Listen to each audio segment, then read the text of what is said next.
Technical సెమినార్కు విచ్చేసిన rice సోదరులు, ఫార్మాస్యూటిక్ company వారు మరియు ఇతర కంపెనీ డెలిగేట్స్ అందరికీ నా నమస్కారాలు. మొదలుగా ఇండియన్ పౌల్ట్రీ జర్నలిస్ట్ అసోసియేషన్ వారికి మా తెలంగాణ పౌల్ట్రీ ఫెడరేషన్ ప్రత్యేక అభినందనలు. ఎందుకంటే ఇంతవరకు హైదరాబాదులో ఇప్పుడు గత 25-30 సంవత్సరాల నుంచి కానీ మొదటి నుండి ఏ సెమినార్ నిర్వహించినా హోటళ్లను ఎక్కడో నిర్వహించరు. ఇది మన తెలంగాణ పౌల్ట్రీ మన ఇండస్ట్రీ బిల్డింగ్. ఈ బిల్డింగ్లో మొట్టమొదటిసారిగా టెక్నికల్ సెమినార్ నిర్వహించిన ఈ జర్నలిస్ట్ అసోసియేషన్ వారికి మా ప్రత్యేక అభినందనలు. ఫ్యూచర్లో కూడా మిగతా కంపెనీస్ కానీ ఏ సెమినార్ టెక్నికల్ సెమినార్స్ కానీ కంపెనీస్ కానీ అన్నీ ఈ మన బిల్డింగ్లో నిర్వహించి ఫార్మర్స్ కానీ అందరికి అందుబాటులో ఉండేట్టుగా ఏదో హోటళ్ళల్లో కాకుండా ఈ అవైలబిలిటీ ఫెడరేషన్ వారు మీ కంపెనీ వారందరి సహకారంతో ఈ బిల్డింగ్ను తయారు చేయడం జరిగింది.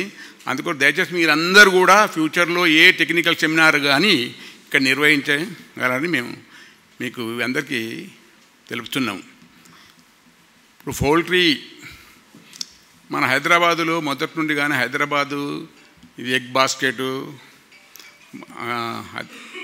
గుండెకాయ అని ఇక్కడనే ప్రొడక్షన్ సెంటర్ అన్నీ కానీ వెదర్తో కానీ ఇక్కడ హైదరాబాద్లో చాలా పౌల్ట్రీస్ కానీ మనం మొత్తం నియర్ అబౌట్ ఈ తెలంగాణలో 3,80,00,000 నుంచి 4 కోట్ల వరకు పౌల్ట్రీ లేయర్ పౌల్ట్రీ ఉన్నది. మనకు ఆల్రెడీ ఇక్కడ ఇప్పుడు ఏంటంటే మనం 3.5 to 3.5 కోట్ల ఎగ్స్ను మనం ప్రొడ్యూస్ చేస్తున్నాము. ఇందులో 60% ఎగ్స్ మనమే తెలంగాణలో కన్జ్యూమ్ చేస్తున్నాము. ఒక 40% ఎగ్స్ను మనం యూపీ, ఎంపీ, మధ్యప్రదేశ్ ఇవన్నిటికీ ఇంతవరకు పంపేవాళ్ళము.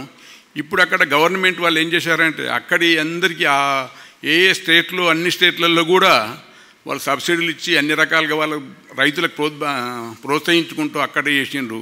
ఫ్యూచర్లో మనం గుడ్లు అక్కడ సప్లై చేయాలంటే చాలా కష్టమైన పరిస్థితి. మన దగ్గర ఇప్పుడు ఇవాళ మొత్తం మన దేశంలో మనం ఏంటంటే మన ఇండియాలో మనం ఆల్మోస్ట్ 2nd పొజిషన్లో ఉండింటివి. మన స్టేట్ డివైడ్ అయిపోయినాక ఇవాళ 3rd పొజిషన్కి వచ్చినాము. రేపు ఫ్యూచర్లో కూడా మనం ఈ పౌల్ట్రీని ఇప్పటికీ మనం మళ్ళీ 3rd పొజిషన్ నిలబెట్టుకోవాలంటే కూడా చాలా కష్టమైన పొజిషన్ వస్తుంది. అందుకు మనం కూడా ఎప్పుడు 10 సంవత్సరాల కింద ఉన్న ఎగ్ రేటు కానీ ఎప్పుడున్న ఏ రేటు కానీ అదే రేటు ₹1-2 పోగానే మనం ఏంది ₹4 కాగానే ₹4-5 కాగానే కొండెక్కిన కోటిగూడు ధర అని మన వీళ్ళు మీడియా వాళ్ళు దాన్ని ప్రధాన శీర్షికల్లో అది చేస్తున్నారు. కానీ యాక్చువల్గా ఇవాళ చాలామందికి కూడా ఏంటంటే మన ఎగ్ ప్రొడక్షన్ కాస్ట్ చాలామంది తెలియదు. అంటే మినిమంగా ₹4.80 నుంచి ₹5 వరకు కంపల్సరీ ప్రొడక్షన్ కాస్ట్ అవుతుంది. అంటే ఈ ఇంగ్రీడియంట్స్ కానీ ఇవన్నీ ఇవి ఏమైనా ప్రత్యేక ఇంకా చాలామందికి కూడా ఏంటంటే ఇంకా ₹2-3 అవుతుంది.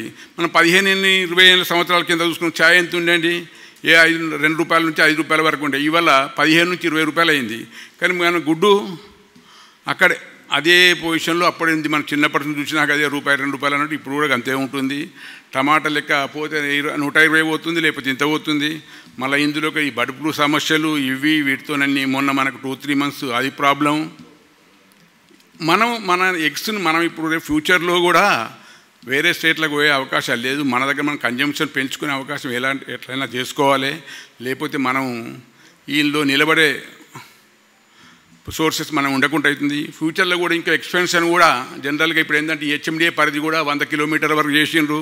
మన పర్మిషన్స్ కూడా చాలా కష్టమవుతున్నాయి. ఇవాళ రేపు ఎక్స్పెన్షన్ కూడా లేదు. ఈ ఉన్న ఫార్మ్స్ కూడా నడిపించుకునే పొజిషన్ అంటే మనకు అందరం ఒక యూనిటీగా అన్నీ కానీ అందరం యూనిటీగా ఉండి మనకి కోఆపరేషన్ వీల్ లెవెల్ ఫార్మాస్యూటికల్ నుంచి కానీ ఇక్కడి నుంచి అందరికి ఉంటే ఇవాళ మనం నిలదొక్కునే పొజిషన్. ఇప్పటికైనా మనం ఆల్మోస్ట్ WHO ప్రకారం తెలంగాణలో ఇప్పటికి మనం 95% అంటే హైయెస్ట్ ఉన్నాం. అంటే 180 గుడ్లు మనం కన్జ్యూమ్ చేస్తున్నాం. చికెన్లో 12 కిలోల వరకు అంటే అప్రాక్సిమేట్ వీలు ఉంది. ఇంకా మనం దీని సోర్సెస్ ముందు ఇంకా పెంచుకొని మన కన్జ్యూమ్షన్ మనం ఇప్పుడు 60% నుంచి 80-90 పోతే మిగతా 10-20% బయటకు పంపే పొజిషన్ చేసుకుందాము. దానికి మనం ఇప్పుడు ఇక్కడ హైదరాబాద్లో కొన్ని ప్లేస్లో వరంగల్ డిస్టిక్లో కానీ ఇక్కడ కానీ ఇవాళ బండ్లు మన చైర్పర్సన్ గారు బండ్లు కూడా ఇది ఎగ్ బండ్లు కూడా ఇచ్చడానికి అలాట్ చేస్తున్నారు. వరంగల్లో కూడా మనం 100 బండ్ల వరకు ఇచ్చిండ్రు. మనం కూడా మన డిస్టిక్ల వైజ్ కానీ అందరం కానీ ఎగ్ బండ్లు పెట్టేసుకొని మనకు కూడా ఎగ్ బొండా కానీ ఈ రకంగా మనం కన్జ్యూమ్ కూడా పెంచుకోవాలి. ప్రతి దేనికంటే ఇవాళ రేపు ఎంత మన ప్రతి గుడ్డులో కానీ ఎన్నో రకాలుగా మనం ఉన్నది, దాని గురించి మనం వినియోగించుకొని పబ్లిక్లో ఫార్మర్స్ కానీ ఇళ్ళ కానీ మన పబ్లిక్లో తెలుపుకొని మనం మార్కెట్లో నిలదొక్కుకోవాలి. ఆ నిలదొక్కుకోవాలంటే అందరం మనం యూనిటీగా ఉండి దీని గురించి ట్రై చేయాలి. మీ అందరి సహకారం కూడా ఉండాలి. ఈ అవకాశం ఇచ్చి మీ అందరికి ధన్యవాదాలు తెలుపుకుంటూ ముగిస్తున్నాను.